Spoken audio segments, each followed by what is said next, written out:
This Carolina morning has brought rain, but as the tarpaulins begin to come off the cars and the racetrack dries, the drivers begin to settle in for one of the key races on the $6 million tour.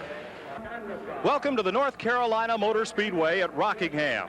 I'm Mike Joy with Motor Racing Network, here for the 16th annual American 500 Grand National Stock Car Race. Donnie Allison has planked his Chevrolet on the pole with a new track record of 142.6 miles per hour. In addition to the $20,000 that awaits today's winner, several key seasonal battles are headed right down to the wire. Among those is the NASCAR Grand National Rookie of the Year competition, and Ned Jarrett is standing by in the pits with two of the key contenders. Well, thank you, Mike. One of the battles we'll be watching here today in this race is the battle for the Rookie of the Year honor, sponsored by Champion Spark Plug Company, and leading the standings is Jody Ridley. Jody, you're 38 years old. Does it feel strange being a rookie at that age? Well, it is kind of strange to be considered a rookie at the age that I am, but this Grand National racing is all new to me, and so really I am a rookie in this. Well, your closest competitor is Lake Speed. Lake, can you beat him? I don't know. I try every Sunday just hard as I can. You know, it's one of those situations where you really never know what's going to be the outcome. If you do the best you possibly can, try to get 100% out of your equipment, have a good day, and have a little luck on your side, you know, we pull it off from time to time. Well, Mike, here are two rookies that are ready to move into their cars and into the competition. Already in his car is Donnie Allison. He's the pole sitter at 142.6 miles an hour. Looking rather unconcerned is Cale Yarborough, but he's already had a fair amount of success this season. Darrell Waltrip hasn't won in a month, but he's ready. Neil Bonnet in a Mercury, perhaps an underdog against all the Chevrolets in the field. And Lenny Pond, familiar face with a brand new team at midseason. Hometown hero Benny Parsons has never won at this racetrack, but he finished second last year in this race. Last-minute preparations on pit road, the crew sweeping off the last of the water from this morning's rain as 36 of the nation's finest Grand National stock cars prepare to move down pit road and into the first of 492 laps, 500 miles. Donnie Allison's smile on his face. He's earned his first pole position of 1980. He'll be starting alongside Cale Yarborough, who's already taken 13 pole positions. NASCAR flagman Ernie Moore rolls the field down pit road. 36 cars strong. Starting on the first of several pace laps with the two Chevrolets at the head of the field. Let's take a look at the starting lineup with Allison and Yarborough sharing row number one. Darrell Waltrip and Neil Bonnet in the second row. Row three, Lenny Pond and rookie John Anderson. Followed by hard charger Buddy Baker and hometown hero Parsons. Joe Milliken shares the fifth row with Bobby Allison in a Ford. The point standing leader Dale Earnhardt is in row six. Rookie point leader Jody Ridley in row seven, and his closest competition, Lake Speed, starting right behind him. As the 36-car field rolls through the 24-degree banking of turn number 2 and into the back straightaway on this 1-mile super speedway, they'll be chasing a purse of over $167,000 this afternoon. Mike Joy with Ned Jarrett awaiting the start of the $167,000 American 500 Grand National Stock Car Race. With the field now making its way off the second turn, warming up the engines, getting the grease in the rear end hot. There's Jody Ridley on the outside of Richard Petty, the 7-time Winston Cup champion. As the field moves to turn 3 and 4, the track looks slick. That is not from the morning rain, that's from the driveway sealer, or bear grease as the drivers call it, that's been applied to this racetrack to ensure a smooth but sticky surface. The rain has dried out and we're set for the drop of the green flag. Rockingham Mayor G.R. Kindley on the flag stand, along with NASCAR starter Harold Kinder. As they come out of turn 4, the green flag waves, and Donnie Allison jumps out with the lead into turn 1. Yarborough second, Waltrip third, Neil Bonnet with the Mercury is in the fourth spot. Lenny Pond rides fifth as they're out of turn 2, down the back straightaway. Surprisingly, Mike, Allison has been able to open up about a 10-car length lead here in just a couple of laps. Donnie Allison, winning his first pole position of the 1980 season, takes the Kenny Childers' own Chevrolet down into turns 1 and 2 with a healthy lead over Cale Yarborough. When they rolled that car off the truck, when they came here for qualifying, it was running as fast as any car in the field. They've had to make very few adjustments to it, and we can see the kind of traction it's getting now coming off the turns. Waltrip is third, Bonnet fourth, Lenny Pond in the fifth position. There's Waltrip diving to the inside of Yarborough, and he will pick up the second spot in the green and white number 88 machine. Donnie Allison, healthy lead. Waltrip, Yarborough, and Bonnet at the right side of your screen. Lenny Pond running single file. As it has rained this morning, there's no rubber or oil laid down on this racetrack, so there's really not much of a footing for these cars, and they'll take a few laps to sort of feel things out and see how they'll handle on what is essentially, Ned, a new situation. Yes, it is, Mike. You notice how low they're running on the racetrack as they go into the turn. The group perhaps will move up higher in the turn as the race goes on. One driver who's not worried about the pavement condition is Allison. Darrell Waltrip, though, is really gaining ground as Donnie Allison runs up on lap traffic. And as he laps Roger Hamby on the outside, Darrell Waltrip wants to lead this race. Waltrip dives to the inside. As they move to the turn, Allison just shuts him off and holds the lead with Yarborough in the third spot. Front four out of the turn and into the straightaway. Donnie Allison, the black and gold, number 12 car. Darrell Waltrip right behind him. Into the backstretch. Smoke from Kyle Petty's car, and a car's in the wall. Bill Ellswick in car 05 spins against the outside guardrail in the oil of Kyle Petty. Now he's coming across the track in front of the traffic. Leader Donnie Allison brings Waltrip and Bonnet across the line to get the first caution flag of the afternoon from starter Harold Kinder. And here's Kyle Petty coasting into the garage area, smoke coming from his car, so he's out of it today. Ellswick's car has slid down the racetrack and come to rest against the guardrail without suffering further damage. And Donnie Allison, along with Darrell Waltrip, Neil Bonnet, and the rest of the field, slow under the caution flag.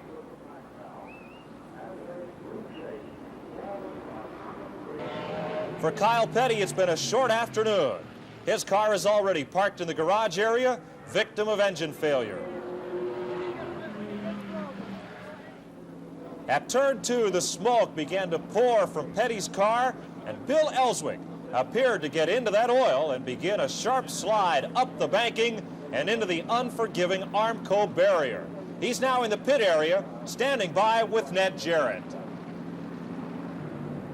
Well, Mike, the world powerboat racing champion Bill Ellswick is out of it here early. Bill, did you get in Kyle Petty's oil? Apparently, we've been having trouble in number 1 all week, and I thought I just lost it, but apparently I did get in his oil if he blew his motor. Has to be frustrating to go out this early. Yeah, it is. I look forward to this race. This is my favorite track. But the track has not been kind to Ellswick. He's crashed his last 2 times out here. Harold Kinder drops the green flag, and Donnie Allison immediately moves out and reestablishes his lead. And he goes right to the inside of the racetrack as he has done all day, Mike, and the car is working beautifully there for him as Neil Bonnet tries to put a move on Darrell Waltrip. Neil Bonnet on the inside of Waltrip as they come to the turn, and he is denied and drops back in single file order. Back in the battle for 8th position. Bobby Allison in the number 15 car and Dale Earnhardt in car 2 work underneath Benny Parsons. Back up front with Donnie Allison in the Chevrolet, as is Darrell Waltrip in second spot. Bonnet third in the number 21 Mercury. Waltrip now has moved right up on the back bumper of Donnie Allison, doing a little bit of drafting. It's very effective here. They're running about 140 miles an hour. Well, catching him is one thing, but passing is another, and Waltrip makes his move at the start-finish line. He got the jump off turn 4, works underneath Donnie Allison and into the lead at turn 2. Back in that race for 7th spot, Bobby Allison and Earnhardt move up on the 28 of Buddy Baker. Allison working to the inside, sticks Baker in the high groove and puts him back 2 positions. Here's Cale Yarborough, who started on the outside pole, but Waltrip and Bonnet have displaced him back to the 4th position. Bobby Allison continues to move up through the field and drag point leader Dale Earnhardt with him as they close in on John Anderson's automobile. Mike, here are two of the best in the business. Buddy Baker in the car 28, Richard Petty, a 9-time winner here. He won this race first back in 1968. Buddy Baker trying to win it his first time.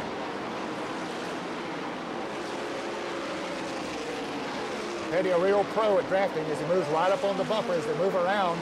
Jeff McDuffie, another of the rookie drivers in the field. Benny Parsons right on their bumper.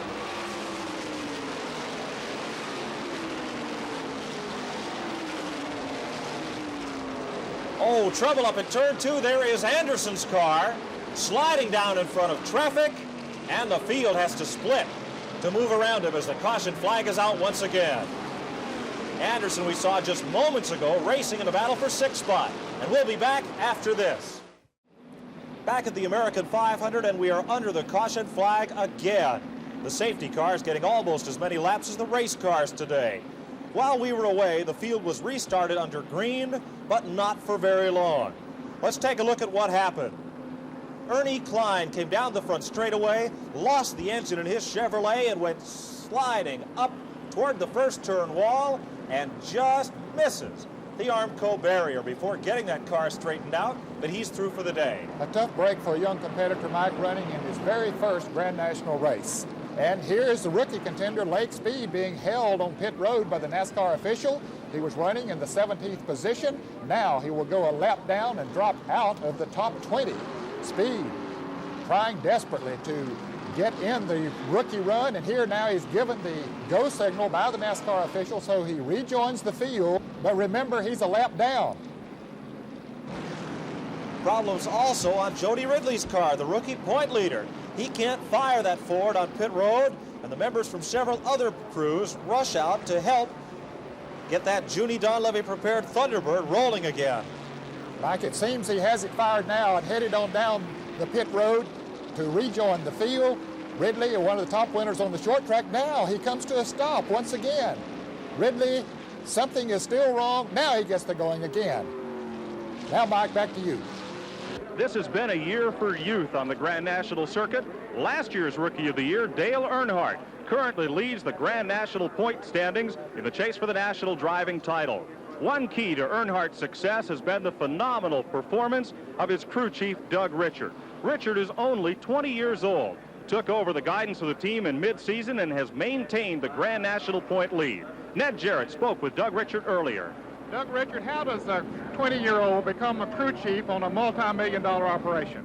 Well, Ned, I was just pretty much in the right place when I was out in California, and I worked hard at it, and the man also gave me a break, and I slowly worked up on some shorter tracks and some different cars, and I slowly progressed to moving back here, you know, with the Australian team, and here I am. Do you feel a lot of pressure? Not. Well, there's more pressure now, but I'm trying to put it aside. We're trying to win this championship this year. It'll be the first time a rookie has ever won Rookie of the Year and went on the next year to win the championship. And I'm tickled to death to be doing this job, you know, for that kind of situation. Doug Richard's car, number 2, runs in the second position behind Neil Bonnet. Pit stops under the caution flag have jumbled up the field as we're getting ready to go back to green flag racing. Richard Childress is out ahead of the leader, Neil Bonnet, as they get the green flag and head for turn number 1. 3, 4 cars abreast.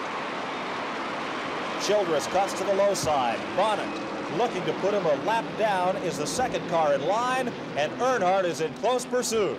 In the backstretch, Neil Bonnet of the number 21 Mercury and Dale Earnhardt in the Chevrolet number 2. Move underneath Childress and work on that 1-2 battle for position. Mike, Dale Earnhardt doing a beautiful job of drafting here. He wants to lead this race because if he does, he gets a 5-point bonus. And that's very important now, as close as the point battle is for the national championship. Earnhardt is the national driving title point leader right now, ahead of Cale Yarborough and Richard Petty.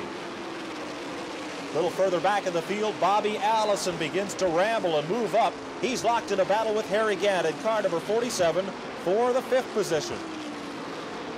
The low groove is the place to pass here at the North Carolina Motor Speedway as Bobby Allison moves around Harry Gant, and as Gant gets into high groove, here comes Darrell Waltrip right down on the inside of him. That'll move Allison up into 4th spot in car number 15. Back to the head of the field. There's Bonnet's Mercury. and the Chevrolet of Earnhardt keeping close tabs on one another. Bonnet better not make a slip because Earnhardt is sitting right there ready to move around. Here he is, ready to make a move. At the start-finish line, Earnhardt works under Neil Bonnet, and as they go to turn 1, catches Bonnet up in the high groove. And Earnhardt, the national point leader, leads the American 500.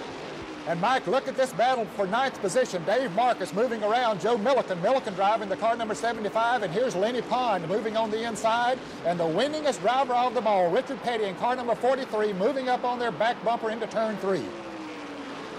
And back to the front of the field, Earnhardt slams the door on Neil Bonnet at turn number 1, as Bonnet fought to get the lead back on the inside. Dale Earnhardt, sophomore sensation, the first driver in 5 years to win a race in his rookie season, now trying to win the national driving title. And here's that battle once again as Joe Milliken in car number 75 leads Lenny Pond. Richard Petty has moved around Jody Ridley, and here's the battle for the lead again. Bonnet continues to try and run Earnhardt down in the corner. And here's Richard Petty making a move on the inside of Lenny Pond, and Dave Marcus picking them off 2 at a time. The inside groove, Ned, is the place to be here. Very definitely. All afternoon we've seen that the inside groove is the fastest place to be. They just get better traction there. Here's Jody Ridley moving around Dave Marcus. Richard Petty and Ridley proving that point as they move up in the field. Back up front, Earnhardt in lap traffic, and Neil Bonnet has the inside. Bonnet puts the Mercury up ahead of Earnhardt and recaptures the lead. Just one little slip is all it took. Earnhardt got out of the groove, and Bonnet moved right around. And here's Earnhardt now trying to make a move on Bonnet.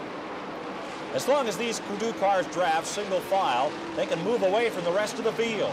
2 cars working together are faster than 1 car alone. They move up on Ronnie Thomas, a former Rookie of the Year. Bonnet goes to the low side, and Earnhardt is pinned in. What a move. Neil Bonnet coming from the inside to the outside, and Earnhardt picking his way through the traffic. What a driving piece. And it gained him a 6-car length lead as he works around Dick May. And while that was happening, Darrell Waltrip now has moved up on the back bumper, running in 3rd place. Battle for ninth spot once again, the black and yellow number 68 car of Lenny Pond, challenged on the outside by Joe Milliken in 75.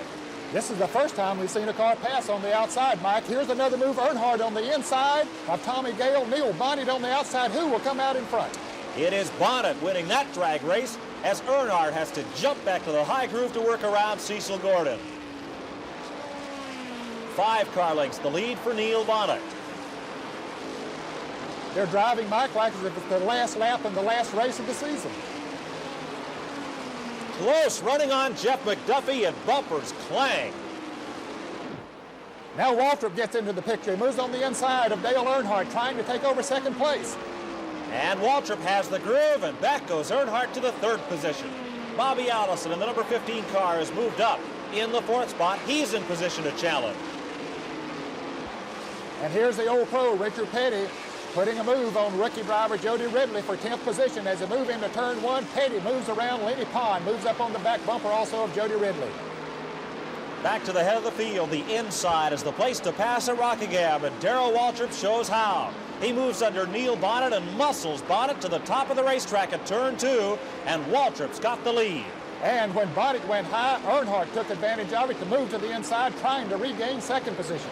That will put the 2 Chevrolets out ahead of the 2 Ford products. Waltrip and Earnhardt running 1-2. Bobby Allison and Neil Bonnet in 3rd and 4th. Waltrip now beginning to move away, and here's Jody Ridley moving high as he goes into that turn and gets control again, and here he comes now trying to chase down Pond and Petty. From 9th on back, Joe Milliken in the 75 car in the 9th spot. Right behind him, the race for 10th as Lenny Pond tries to move back up through the field. He's underneath Richard Petty, and Petty, caught there in the high groove, can just watch Pond go on by. And here's Benny Parsons in the pits, an unscheduled pit stop, a crinkle right front fender, a change of tires. Parsons will go a lap down by pitting under the green. Waltrip has gone on by and heads out of turn number 2. About to overlap rookie contender Slick Johnson. Waltrip in the back straightaway as Bobby Allison moves in trouble. Dale Earnhardt has hit the wall at turn number 2. And Donnie Allison almost gets into Earnhardt as he's facing the oncoming traffic. Now he comes down across the track trying to get his car to going again. caution is out again as Dale Earnhardt limps away from the turn 2 retaining wall. Damage on the left side of the car, and Earnhardt will pit. You can see smoke coming from the left front fender as it rubs that tire as Earnhardt comes down pit road. The crew ready for him now to see what needs to be done to that car to get him back in the race once again. They go to work on the left side of the car as the caution remains out here. The NASCAR official on the second turn. Now the remainder of the field, or many of them, coming down pit road, taking advantage of this caution. There's Stan Barrett spinning sideways as he was tapped as he came down pit road. Barrett apparently got tagged by Terry Labonte, puts his car into the wall. He will have to pull away and come all the way around the racetrack to get back into his own pit for service under this caution flag. Still under the caution flag in the American 500 is Richard Petty. Gets 4 fresh tires and a fill-up of gasoline. And Stock Car Racing's all-time winner rejoins the competition. And here's Lenny Pond coming down pit road with smoke coming from the rear. His pit crew tells him to shut the engine off. And here's Dale Earnhardt back in the pits under this caution flag that he caused, and you see the damage on the left front of the car. And Pond now calling it a day as he crawls out of the car, and he shows his frustration as he slams down on top of the car, telling another crew member what happened. Pond qualified well and had a strong shot to win, running up in the head of the field. And here's Earnhardt back in the pits waiting for the crew to get his car ready to go again. It looks like there's something wrong with the steering. Doug Richard is underneath the car trying to repair steering damage and working fast to get Earnhardt back on the racetrack ahead of the caution car and stay on the lead lap. We're with the team manager, Roland Malonica. What caused his problem, Roland? He hit some oil back there when somebody blew and got into it. Are you going to be able to keep him in the race? Yeah, we're trying to reset the toe in. Okay, that's the team manager. As you can see, they're working feverishly trying to keep him going. During this caution period, most of the leaders have pitted, and that has moved Slick Johnson up to the head of the field. Another rookie contender, Johnson becomes the race's 8th different leader. Pace car dives onto pit road. We're set to go back to green flag action. Out of turn 4 and down to the start-finish line, they are 3 cars wide heading for turn number 1, and Cecil Gordon beats the leader into the turn. Slick Johnson on the inside of the racetrack, but Cale Yarborough muscles past on the outside, and Yarborough gets the lead back. Slick Johnson in second, Harry Gant in third, Bobby Allison fourth, all working the high groove. Cale Yarborough started on the outside pole, but he's not run at the head of the field. Now he begins to show the muscle of his car. Cale, do you have to be aggressive to win here at Rockingham? Well, it's pretty tough. 500 miles in a place like this drains you physically pretty much, but if you're going to win, you're going to have to. Well, Mike, back when I was racing, you could pace yourself. That's not Cale Yarborough's style as he's showing right now. He likes to run out front. And trying to run him down is now Harry Gant in car number 47. The yellow and white blue numeral Chevrolet for Gant, like Earnhardt, another second-year driver. Here's Darrell Waltrip trying to make a move on Bobby Allison as he takes him into turn 1. Waltrip moves up into the 3rd position and puts Allison's Ford back to the 4th spot. Leader Cale Yarborough takes them down into turn number 3 with Harry Gant trying to close ground.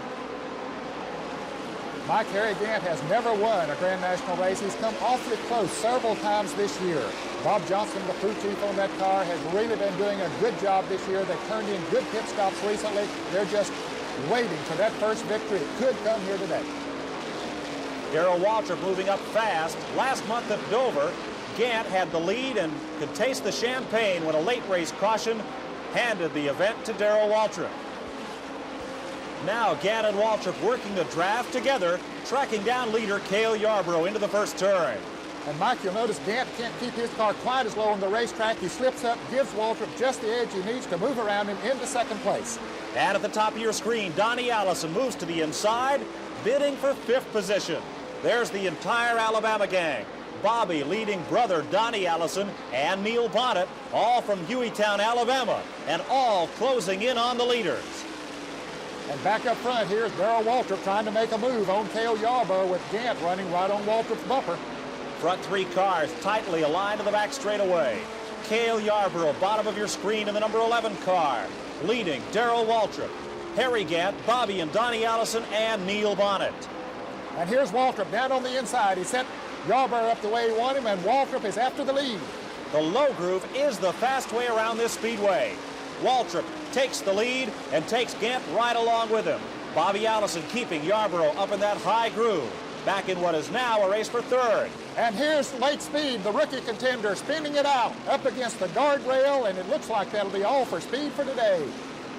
Lake Speed's car parked against the fence in turn 2, and the caution light is on again here at Rockingham. And that knocks one of the top rookie contenders out of the American 500 in what has been a wreck-strewn event. We'll be back with more after these messages.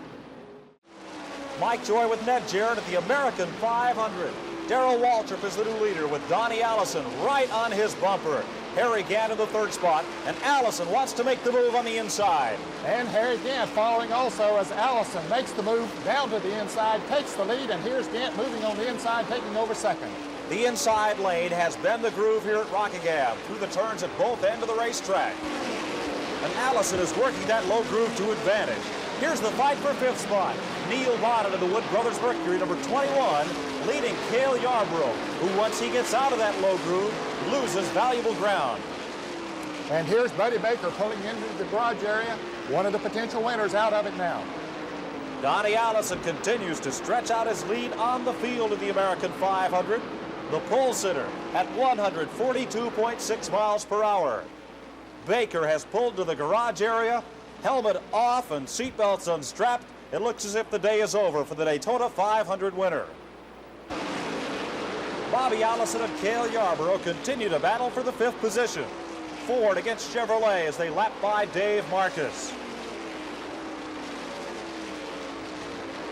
Allison and Yarborough having to work the high side of the racetrack, as in the pits, Ned Jarrett is with Buddy Baker. Mike and Buddy Baker, the Daytona 500 winner, crawls out of his car. Buddy, what went wrong? I don't know, Ned. It started running slower and slower as the day went. The oil temperature started going up, so I guess it was locking a bearing up or something. It just got where it wouldn't keep up, and we had to park it. Well, it hasn't been that way all year for Buddy Baker, but he's out of it here today. Baker is a hard charger, and today the car just wouldn't run as hard as he wanted to push it. Back to the head of the field, Donnie Allison laps by Cecil Gordon. He's opened himself up a sizable margin on Harry Gant, about 10 car lengths, as they come to turn number 3. And here's the battle for fifth between Bobby Allison in car number 15 and Cale Yarborough in car number 11. Allison has won this event 2 times. Yarborough has won it 3 times. Yarborough closing in. Cale Yarborough makes his move in the front straightaway. Heading for turn 1, Allison, top side of the racetrack, slams the door in his face. Bobby Allison, car number 15, the Ford, against Yarborough's outside pole-sitting Chevrolet. In the backstretch, Yarborough closes in for a run at turn number 3. Allison's car shoots up the racetrack, slams into the wall twice, and flame pours from the back end of the machine. Allison carries the car down off the banking and onto pit road. Smoke filling the cockpit, obscuring his vision as it tears up the racetrack coming down the pit road. The window net is up, and Allison is trying to bail out of the car and steer it all at the same time. Bobby Allison out of the car and runs to safety as his crew and the firemen come to his aid. And there's not much left of Bud Moore's Ford after that battle with the third turn retaining wall. The hood is up as the Moore crew looks for the cause of the problem, and Ned Jarrett is standing by with Bobby Allison in the pits. First of all, Bobby, what happened up there? I blew it right front and hit the wall in turn 3. Well, that was a hairy experience. Yeah, something caught on fire on the car. But you're okay. Yeah, as soon as you let me get my breath. Okay, Bobby. Better luck next time. Bobby Allison and all these race fans are still trying to get their breath. Allison's car took off like a shot, hit the third turn wall once and again, the second time appearing to break a fuel line, causing that gasoline fire from the back of the car. The cockpit very quickly fills with smoke, and it's all Allison can do to see through the windshield and guide that car down onto pit road. His thoughts are first to get it safely out of the way of competition, and then for his own safety as he is unbuckled and starting to bail out as the car is still rolling along at 30 or 40 miles an hour. The right front wheel locked up, so the car will coast to a stop, losing its own momentum as it comes down pit road, and Bobby Allison punches the ejection button, and he's out of the car. Allison's skill got him off the third turn wall and down the pit road, but Allison is lucky to be unhurt. More than luck, though, credit the NASCAR safety requirements. Ned took a look earlier. Here is the type gas tank that is in your passenger car. It's a metal gas tank, holds approximately 22 gallons, as do the NASCAR cars, but it can burst open on impact. This is the type tank that was used in the earlier days of NASCAR, but it has been replaced with this fuel cell, which is a rubberized container, has a special foam rubber inside that holds the gasoline. It keeps it from sloshing back and forth for one thing, but also it will not burst open on impact. The filler neck is also a safety device. It goes right here in the gas tank. This is designed so that the car should turn over. There are two steel balls here that will seal the gas off and keep it from running inside the car. As we say, this fuel cell will take a pretty good lick, and Slick Owens of Banjos will show us what kind of a lick it can take. Notice how that tank crumples in. Now look at the fuel cell. Notice how the fuel cell responds. When they really get serious about safety in this country, maybe instead of the horns and the buzzers and the bells, they'll start putting these in our automobiles. Bobby Allison will be able to race next weekend, thanks to NASCAR's stringent safety rules. Waiting for the restart, Harry Gant is at the head of the field. Cale Yarborough second, Donnie Allison, Joe Milliken, and Richard Petty. The front five cars on the lead lap lined up on the outside lane as Harold Kinder waves lap traffic to the inside. And Gant steps out with the lead, taking the green restart flag. Harry Gant from Taylorsville, North Carolina, tremendous amount of short track experience. In fact, Gant is the only driver ever to be voted most popular in the NASCAR Modified and Sportsman divisions in the same year. Gant leads Cale Yarborough out of the turn and down the straightaway as they begin to open up a separation on the lead, and Yarborough is closing in. And he's using that inside groove that's worked so well for most of the front runners all afternoon. Gant's car is set up more to run on worn tires. Since all the teams have fresh rubber coming off the caution period, this will give Yarborough some advantage. He works the bottom, but Gant shuts him off. Gant seems to have plenty of power on the straightaway, but when he gets into the turns, he has a little bit of trouble keeping it down on the low groove. Oh, trouble at turn one. Three cars running behind the leaders. Bonnet, Milliken, and Petty as Earnhardt slams on the brakes to miss him. Three cars slide off the banking and just clip Terry Labonte in the 44 car. Richard Petty is able to limp away. But for Joe Milliken and Neil Bonnet, they are parked against the guardrail. We'll take another look at it when we come back. Neil Bonnet's car is out of the American 500 as master mechanic Leonard Wood tries to salvage useful pieces from his Mercury. At the head of the field, Donnie Allison and Harry Gant were well out ahead of the accident. Darrell Waltrip rides in the third position, Cale Yarborough is fourth, and Richard Petty holds down the fifth spot. Allison and Gant working very heavy race traffic. Allison looks to the outside, Gant to the bottom of the racetrack, and there's Waltrip, as Ned is standing by with Joe Milliken. One of the drivers involved in that altercation was Joe Milliken. Joe, what happened when you went in there?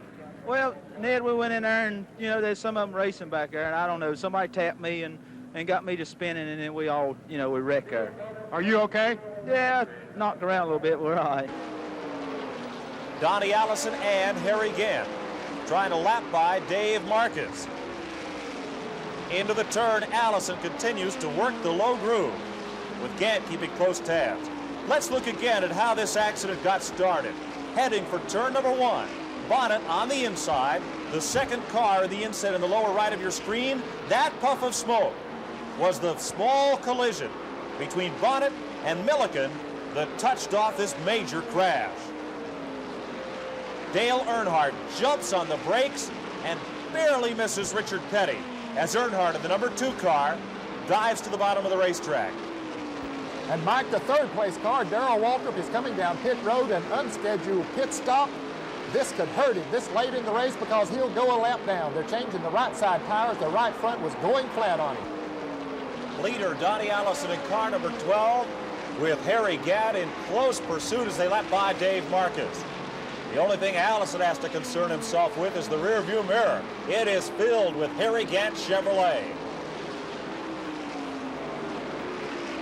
Down the front straightaway, they've dispensed with Marcus. Clear sailing ahead. Gant's car drifts up in the groove a bit. And that allows Allison to open up a 1-car length margin, the most he's had in these last 10 or so laps. Puff of smoke from Donnie Allison's car as he dives into the turn. And he slows. Harry Gant moves up on the outside, and Gant will become the leader. And Donnie Allison coasting now into the pit area, headed towards the garage area, so his shot at winning has gone out the window. Here he is now coasting into the garage area. Has to be a disappointing situation for a fellow that had his hopes so high for this race today. As Ned makes his way down to the garage area to talk with Donnie Allison, Harry Gant in car number 47 assumes command of the American 500. Gant from Taylorsville, North Carolina, in his second year on Stock Car Racing Senior Circuit, but still looking for that all-important and very elusive first victory. Gant into turn number 1 works the high side on Jeff McDuffie. Trouble behind him. Tommy Gale of North Huntington, Pennsylvania has exploded an engine and pirouettes down the track and onto the safety apron. In the garage area, while caution is out, Ned is caught up with Donnie Allison. What you talk about disgust, Mike Joy, you can see it on Donnie Allison's face as he just sits there in a moment of silence. Donnie, what went wrong? You're running so well. Well, I don't know whether the clutch tore up or the transmission tore up, but I was riding along there, just pacing myself out, and the engine just revved up. I tried to get it back in gear, and it wouldn't go nowhere or nothing, and I kept doing it, and I couldn't get it to move, so I don't know what happened. Well, Mike, if it's not one thing, it's another that's taking the front runner down here this afternoon. And victory continues to elude the Kenny Childers Donnie Allison team. Back with the finish after this. Into the closing laps of the American 500, Stock Car Racing's winningest driver of all time, Richard Petty, in the number 43 automobile, has assumed command. Cale Yarborough trying to run him down, and Harry Gant in the 47 car staying in the thick of things as Yarborough makes his move to the inside. And the fast groove has been on the inside all afternoon. Yarborough gets down underneath Petty and takes the lead. While Petty's on the high side, Harry Gant pulls up alongside to battle Richard for the second spot. Gant, the number 47 car, takes the second spot going into the turn. Yarborough, the blue and white number 11, is the leader, and here is Jody Ridley, the number 90 car, the rookie point leader, currently running 6th overall. And trouble on the Petty car. A wheel has broken down on Richard Petty's car. It got him into the wall. Here he is coasting down or trying to get down pit road right now. You can see that wheel is not turning. A lot of work if the Petty crew will be able to get him back in this race. And Cale Yarborough has the lead all by himself with Richard Petty in the pits. Yarborough continues to extend his lead over Harry Gant and is about to overlap Dale Earnhardt yet another time. And here's Joe Milliken standing by to relieve Richard Petty. Now he's unfastening the window screen. Milliken will get in the car if they're able to get it ready to go again. The Petty crew working on all sides of this car, changing tires, pulling sheet metal away from the wheels. Petty's coming out of the car, Joe Milliken going in, and here's Earnhardt coming in with more trouble. He's had trouble all day, and now the wheels are running in different directions.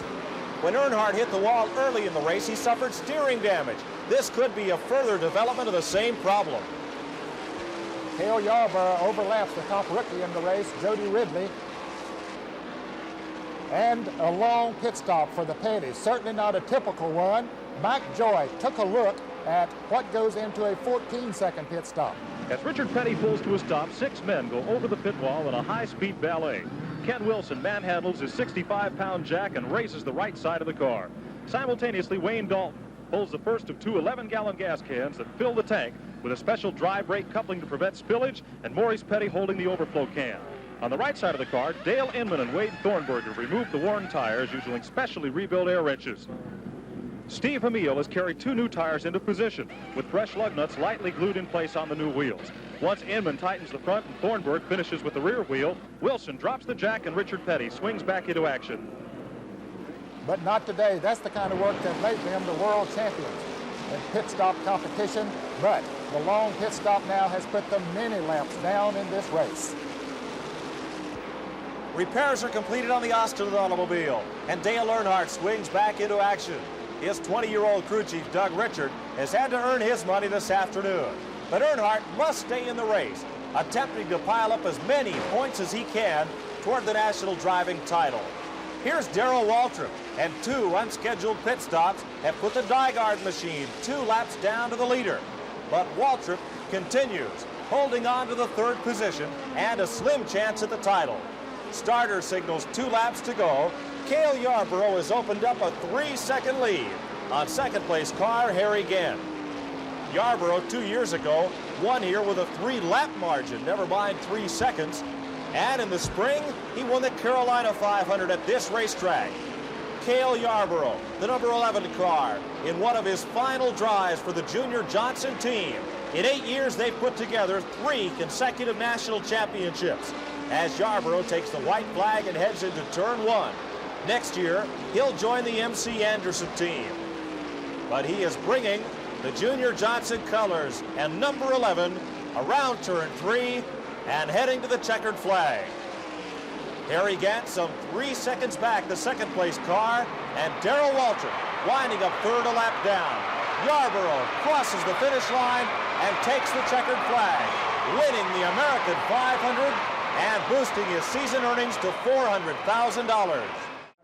Someone else will drive Junior Johnson's car next year. But after winning $20,000 this afternoon, no one can accuse Cale Yarborough of being a lame duck driver. Well, as he crawls out of that Chevrolet, he looks like he's tired, Cale. Well, I sure am, Ned. 500 miles is a long way here, but well, I just thank the Lord for a good, safe race. You had to do a lot of dodging of wrecks and spins out there this afternoon. Well, I did. It seemed like I was in the wrong place about every time, but let me sit down. But everything went good. The car didn't run quite as good to begin with because it was so damp, I think, and it was running a little rich. When the sun came out, it made a big difference. What makes the difference, Cale, when that changes? It was rich. Carburetor was running rich, and when the sun came out and the air dried up, it got lean and started running. Well, 500 miles of this sort, you had to run pretty well flat out from start to finish. I ran every lap I ran just as hard as I could run. Were you afraid Gant might catch you there at the end? Well, yeah, I knew I couldn't. He'd been running good all day, and I couldn't take any chances. I had to go. Well, he went for it, and of course, here he is now in victory lane. Harry Gant, the second-place car, was the only other driver on the lead lap. Waltrip 3rd, Labonte 4th, and 5th, Ned is standing by with the race's highest finishing rookie. Jody, you look awfully tired. I'm about as tired as I've been, Ned. I just disappointed for the crew that I had to back off there about 15, 20 laps, 34's over, and I should have beaten Labonte, but, you know, the car ran good enough to do it, but I just couldn't. I just had to back off. Well, there's one honest race driver, but he still did a good job here today. The crowd files out of the North Carolina Motor Speedway, looking as weary as some of the race teams. They've been up and down in their seats all afternoon, witnessing the most competitive American 500 in history. 12 drivers traded the lead a record 35 times this afternoon. For Ned Jarrett, this is Mike Joy, congratulating Cale Yarborough on his American 500 victory.